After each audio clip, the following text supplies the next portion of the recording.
Story number 1. The Silent Convoy.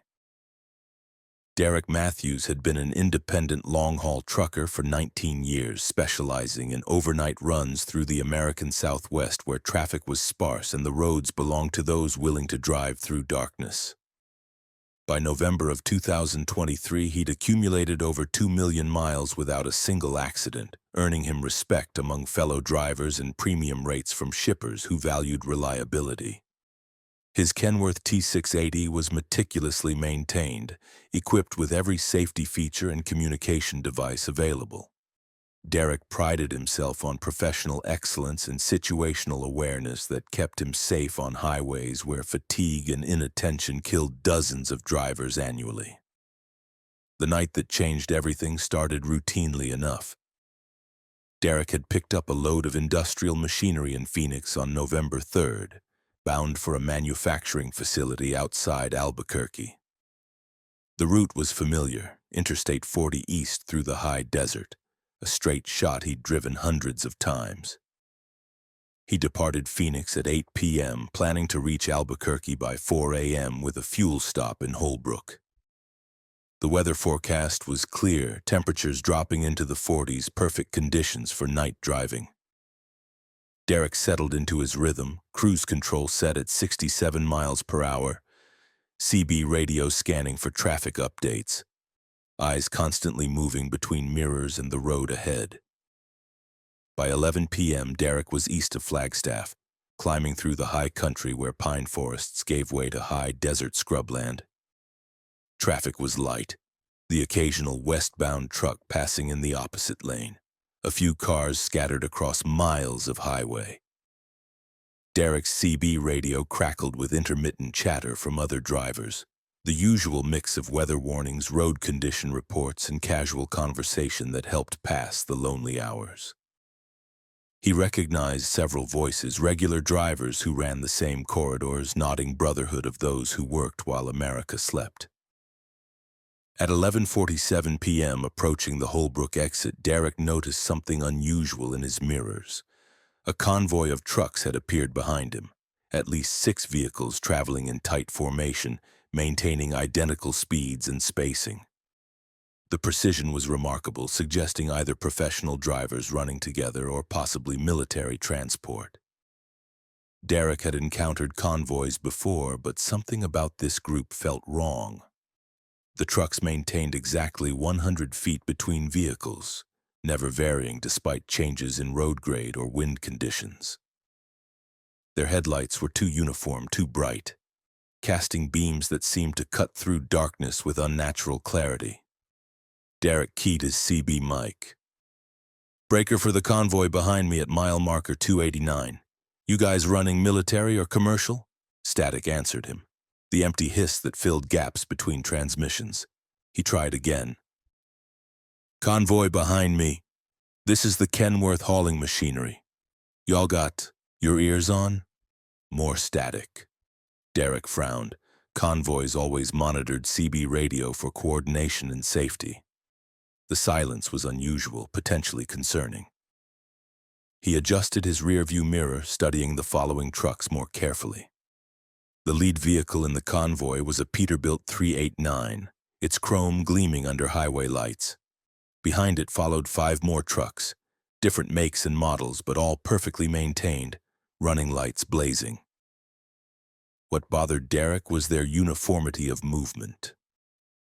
Trucks driven by humans showed individual characteristics, slight speed variations, different following distances, unique responses to road conditions. These 6 vehicles moved as one entity, mechanically synchronized in ways that shouldn't be possible without computer coordination far beyond anything Derek had seen in commercial transport. Derek accelerated slightly, testing the convoy's response. His speedometer climbed from 67 to 72 miles per hour. The convoy matched him perfectly, maintaining the exact 100-foot spacing behind his trailer. Derek slowed to 60 miles per hour. Again, the convoy matched him instantly. No delay between his speed change and theirs. Derek felt his first stirrings of real unease. This wasn't normal truck driving behavior. This was something else, something that operated with precision that suggested artificial control or coordination beyond human capability. At the Holbrook exit, Derek decided to test the convoy further. He took the off-ramp without signaling, a last-second decision that should have caught following vehicles by surprise. In his mirrors, he watched the convoy's reaction. All 6 trucks took the exit in perfect formation, maintaining their spacing, executing the turn with identical precision. Derek's heart rate increased. Normal drivers would have continued on the highway, surprised by his sudden exit. These trucks had anticipated his movement or were following him deliberately. Derek pulled into the Holbrook truck stop, a large facility with fuel islands, restaurant, and parking for 100 vehicles. He chose a fuel pump, keeping his mirrors focused on the convoy. The 6 trucks entered the facility behind him, but instead of stopping for fuel or parking, they circled through the lot in formation and exited back onto the highway, disappearing eastbound. Derek sat in his idling truck, hands shaking slightly. What had just happened? Were those trucks following him? If so, why? And why had they circled through the facility without stopping? Derek fueled quickly, his eyes constantly scanning for the mysterious convoy's return. The truck stop appeared normal. A few other drivers fueling or heading into the restaurant, staff working their overnight shifts, everything routine. Derek went inside, grabbed coffee, and asked the clerk if she'd seen the convoy of 6 trucks that had just passed through. The clerk looked confused. Haven't seen any convoy tonight. Just the usual singles and pairs. Derek insisted he'd watched 6 trucks circle through the parking lot 2 minutes earlier. The clerk shook her head. I've been watching the cameras. No convoy came through here tonight. Derek returned to his truck, deeply unsettled. The clerk had been monitoring security cameras that should have captured the convoy's passage through the facility, yet she'd seen nothing. Derek checked his own dashcam footage, rewinding to review the last 15 minutes. The footage showed him pulling into the truck stop, fueling and heading inside. But the convoy didn't appear in any frame.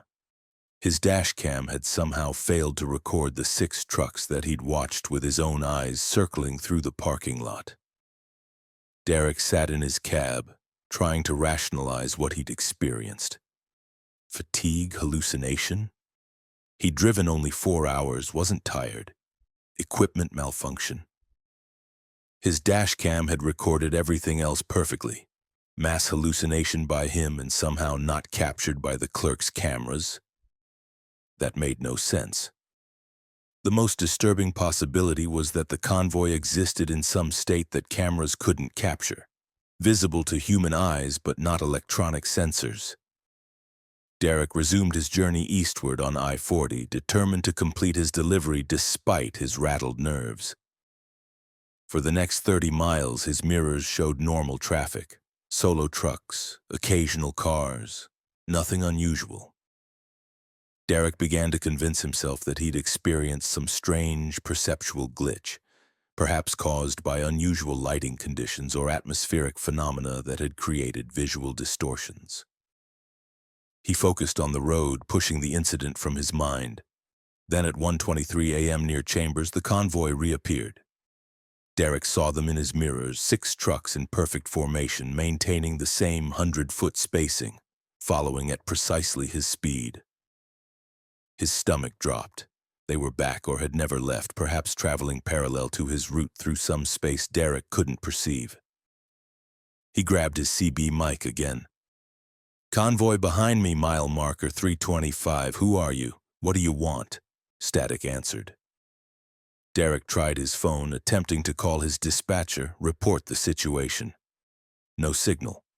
His phone showed full bars but wouldn't connect calls. Text messages failed to send.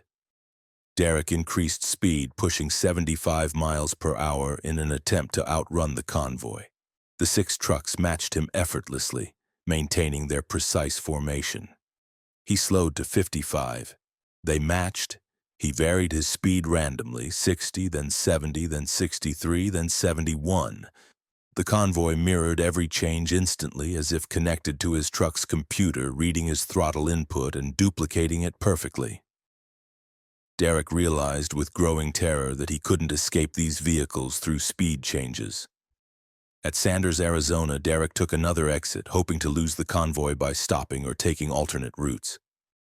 The 6 trucks followed him off the highway. Derek drove through. The tiny town turned onto a service road that paralleled I-40, accelerated hard. The convoy stayed behind him, perfect formation never breaking. Derek saw a dirt road leading into desert scrubland. In desperation, he took it, his truck bouncing over rough terrain, dust billowing behind him. He drove a quarter-mile into the desert before stopping, killing his lights. Through his mirrors in the moonlight, Derek watched the convoy approach. The 6 trucks stopped in a line behind him, engines idling silently. Too silent for diesel engines that should roar even at idle. Derek grabbed his tire iron, the only weapon available, and stepped from his cab. The desert night was cold and absolutely silent except for his truck's engine. The convoy's truck sat motionless, cabs dark, no drivers visible. Derek approached the lead Peterbilt, tire iron raised. He reached the driver's door, yanked it open. The cab was empty. No driver, no evidence anyone had ever occupied the space. The seat was pristine, plastic covering still intact, as if the truck had just rolled off the factory floor. Derek checked the other 5 trucks, all empty, all pristine, all impossible. 6 trucks had followed him for over 50 miles, matched his every maneuver, operated with perfect precision, yet none had drivers. Derek ran back to his truck, threw it into reverse, and backed away from the convoy as fast as the terrain allowed. He regained the service road, tires spinning on loose dirt, and raced back toward I-40. In his mirrors, the 6 trucks remained stationary in the desert, dark silhouettes against the moonlit landscape. Derek reached the highway, merged eastbound, and drove at maximum safe speed toward Gallup.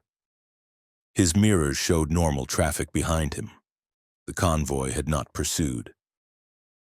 Derek reached Albuquerque at dawn, delivered his load, and immediately drove to his company's terminal.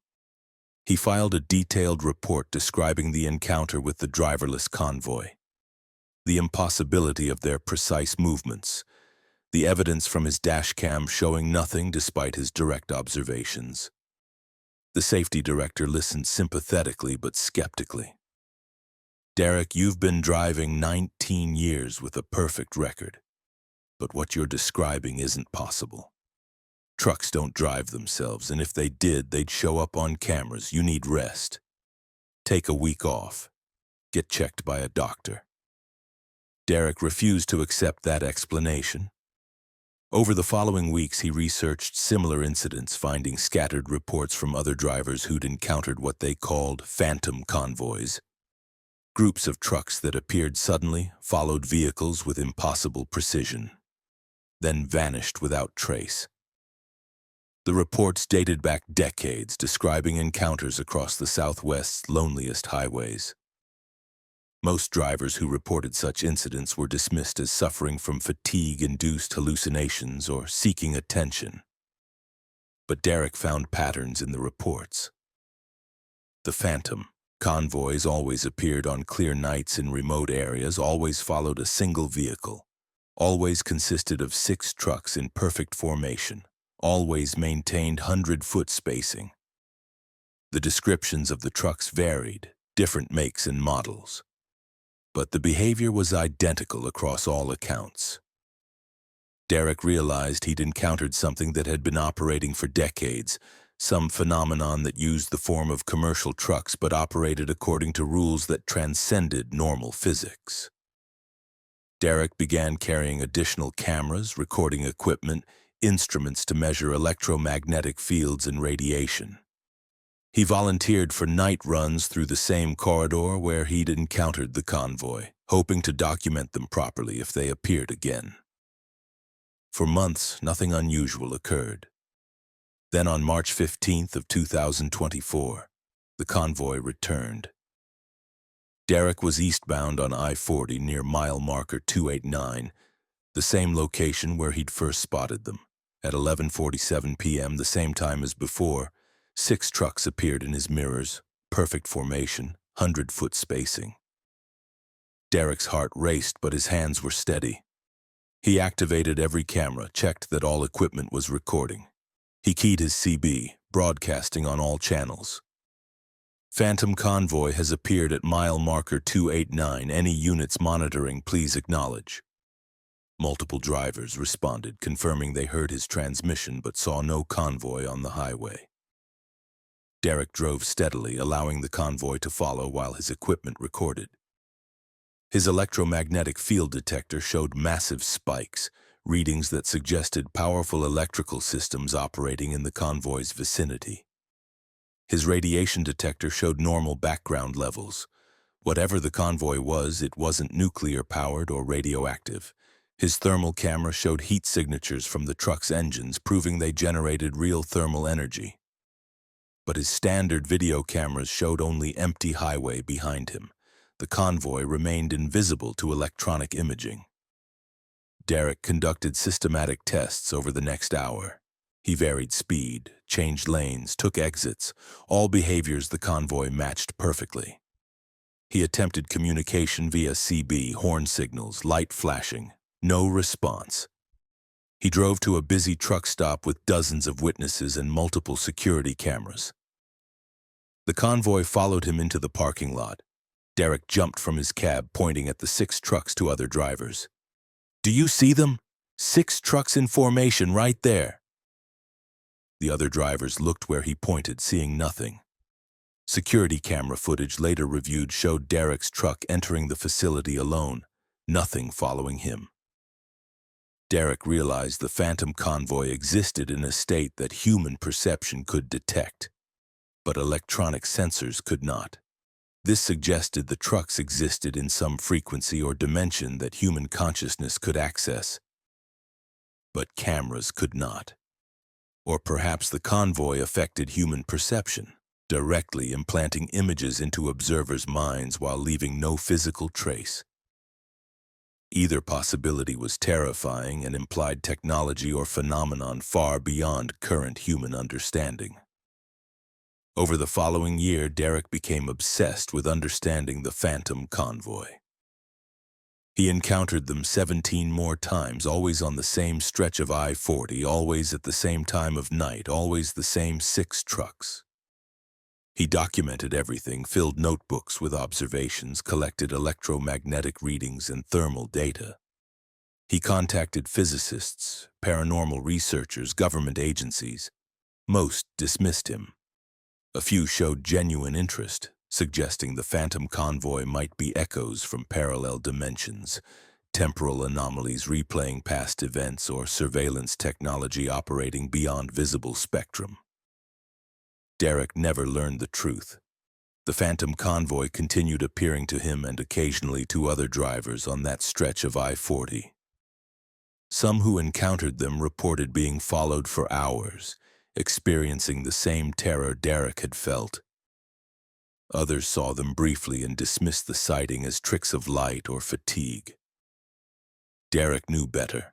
The phantom convoy was real, operating with purpose and intelligence he couldn't fathom, driving America's highways in formation that never broke, following selected vehicles for reasons unknown, existing in a state between real and unreal. By November of 2024, 1 year after his first encounter, Derek had documented enough evidence to convince a few researchers that something genuine was occurring. But he'd also paid a price. Colleagues thought him obsessed or unstable. His company had quietly pushed him toward retirement. His family worried about his mental health. Derek didn't care. He'd seen the phantom convoy, experienced their impossible precision, witnessed trucks that operated without drivers yet moved with purpose. He knew that America's highways carried more than commercial freight, that beneath the mundane surface of trucking lay mysteries that defied explanation.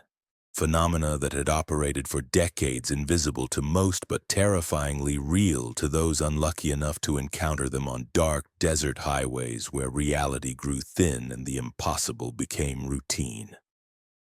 Story number 2, the infinite rest area. Monica Santos had been a professional truck driver for 14 years, specializing in coast-to-coast runs that kept her on the road for weeks at a time. By December of 2023, she'd mastered the logistics of long-haul trucking, knowing which rest areas were safe, which truck stops had the best amenities, which routes minimized delays. Her International LT series was her mobile home, equipped with a comfortable sleeper, microwave, refrigerator, and entertainment system that made extended trips bearable. Monica prided herself on efficiency and careful planning that maximized her income while maintaining safety and compliance with hours of service regulations. The incident occurred on December 7th during a run from Los Angeles to Atlanta, hauling consumer electronics for holiday distribution. Monica had departed LA at 6 a.m., making excellent time across Arizona and into New Mexico. By 9 p.m., she was approaching Tucumcari, New Mexico on Interstate 40. She'd been driving for 13 hours with only brief fuel stops, approaching her 14-hour limit mandated by federal regulations. Monica needed to stop for her required 10-hour rest period before continuing eastward. The New Mexico Department of Transportation maintained several rest areas along I-40, public facilities with parking, restrooms, and picnic tables. Monica had used them dozens of times without incident. As she approached mile marker 329, signs indicated a rest area in 2 miles. Monica signaled, slowed, and took the exit ramp. The rest area appeared normal, standard NM design with a circular drive, parking spaces for cars and trucks, concrete building housing restrooms, covered picnic area with vending machines, and informational kiosks displaying tourist information and highway maps. Monica pulled into a truck parking space, one of 12 designated spots in the facility. 3 other trucks occupied spaces, drivers presumably sleeping in their cabs. The rest area was lit by sodium vapor lights that cast orange glow across the pavement. Monica shut down her engine, activated her parking brake, and prepared for her 10-hour rest period. She'd sleep 6 hours, handle personal needs, then drive through the night toward Texas. This was routine, procedures she'd followed hundreds of times.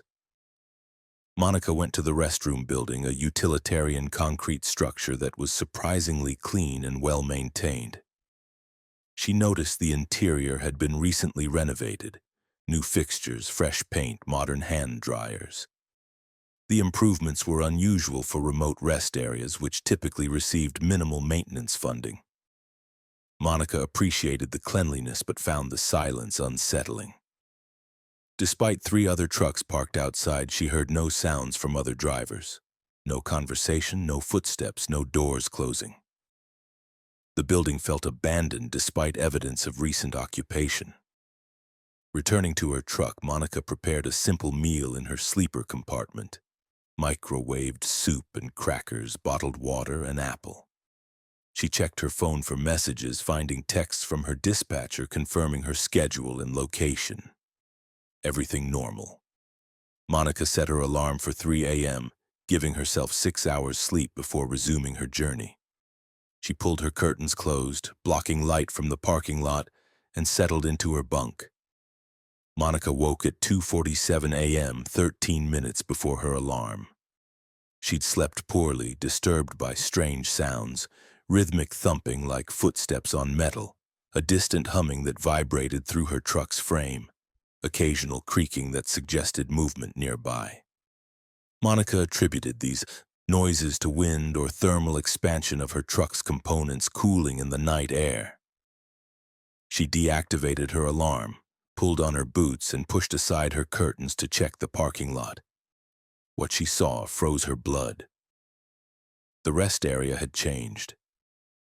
Instead of 3 other trucks, dozens now filled every parking space, trucks of various makes and models packed tightly into areas that should accommodate only 12 vehicles.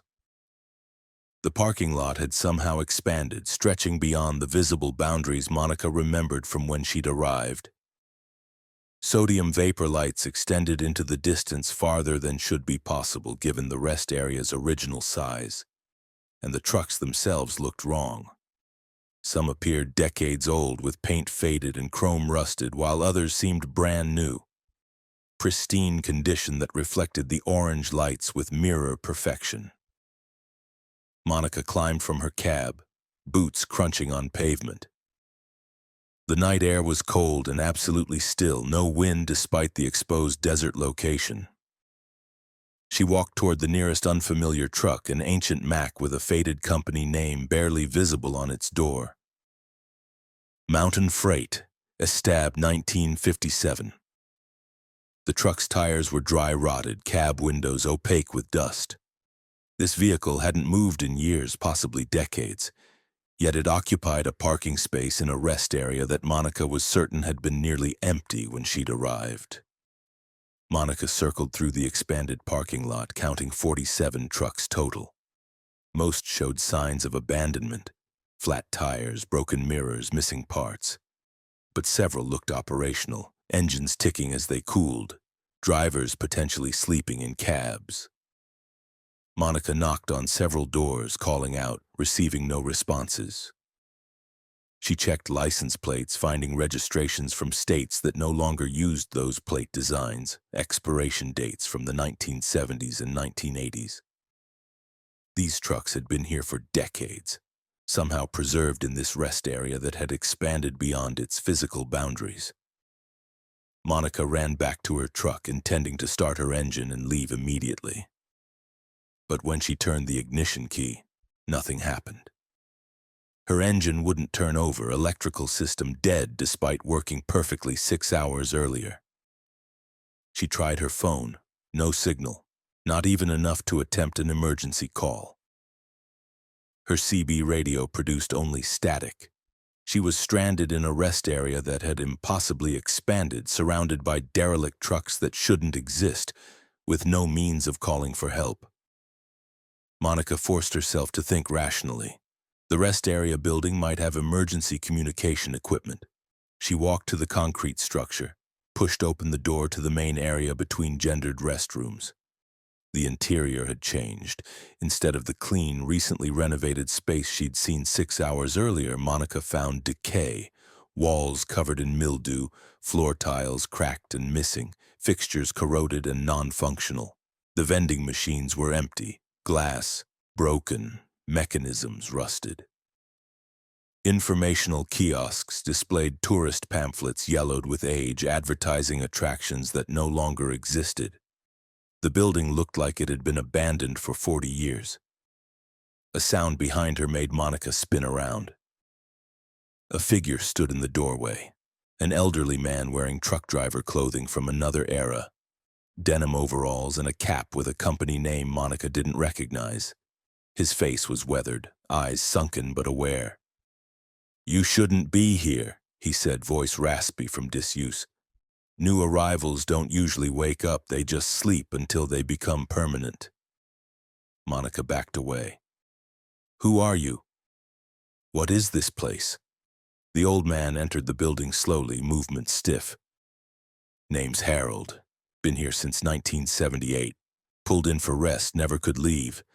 This place, it collects us. Drivers who stop here get trapped.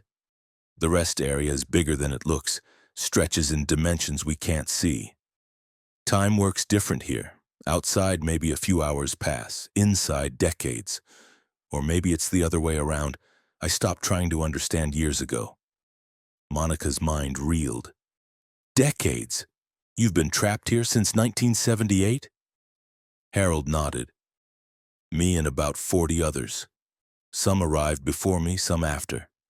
We park our trucks, try to rest, and when we wake, everything has changed. The rest area has grown. More vehicles have appeared, our own trucks stop working. We can't leave. We're stuck in this place that exists between normal space, a pocket where the highway loops back on itself." Monica refused to accept this explanation. That's impossible. This is just a New Mexico rest area on I-40. I've stopped here before without problems. Harold shook his head. You stopped at the normal rest area. This is different. This is the same location but in a different state, what some of us call the infinite rest area. It appears sometimes when conditions are right, certain times of night, certain weather, certain cosmic alignments we don't understand. Drivers who stop here by mistake get trapped. Our vehicles become part of the permanent collection. Monica looked around the decaying building, then back at Harold. How many drivers are here now? Harold sighed. 47 trucks, but not all drivers are still conscious. Some went into their sleepers decades ago and never woke up. Others are awake, but so broken mentally they don't interact. I'm one of maybe a dozen who still function, still hope for escape even though none of us have found it. Monica spent the next hours exploring the infinite rest area with Harold as her reluctant guide. He showed her trucks from the 1960s through the 2020s, a collection spanning 60 years of commercial vehicle history. Some drivers had left notes, journals documenting their experiences. Monica read accounts that matched Harold's explanation. Drivers who'd stopped for routine rest, woken to find themselves trapped in an expanded version of the facility, unable to restart their vehicles or call for help, watching helplessly as their trucks deteriorated and new vehicles appeared. Harold explained the patterns he'd observed. The infinite rest area seemed to exist in multiple time streams simultaneously. Drivers trapped here aged at different rates. Some had been here subjectively for decades but looked barely older than when they'd arrived, while others aged rapidly, years passing in months. The rest area itself expanded and contracted unpredictably, sometimes compact with just a dozen vehicles, other times sprawling across acres with hundreds of trucks. The boundaries were fluid, reality unstable.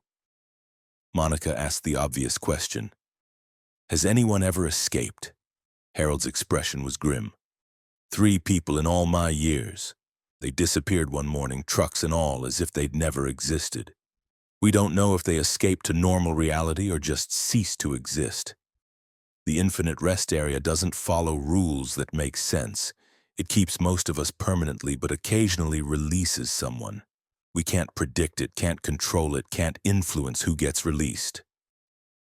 Over the following days, or what felt like days, time being unreliable in the infinite rest area, Monica attempted every possible escape method. She tried walking away from the facility, but after half a mile, the pavement simply ended at an invisible wall that prevented further progress. She attempted repairing her truck using parts from abandoned vehicles, but no combination of components would make her engine start. She tried attracting attention from normal reality by creating large visual displays, but Harold explained that the infinite rest area was invisible from outside, occupying space that normal travelers couldn't perceive. Monica met other trapped drivers, hearing their stories. A woman named Sarah had been there since 1983, appearing barely middle-aged, despite 40 years of subjective time.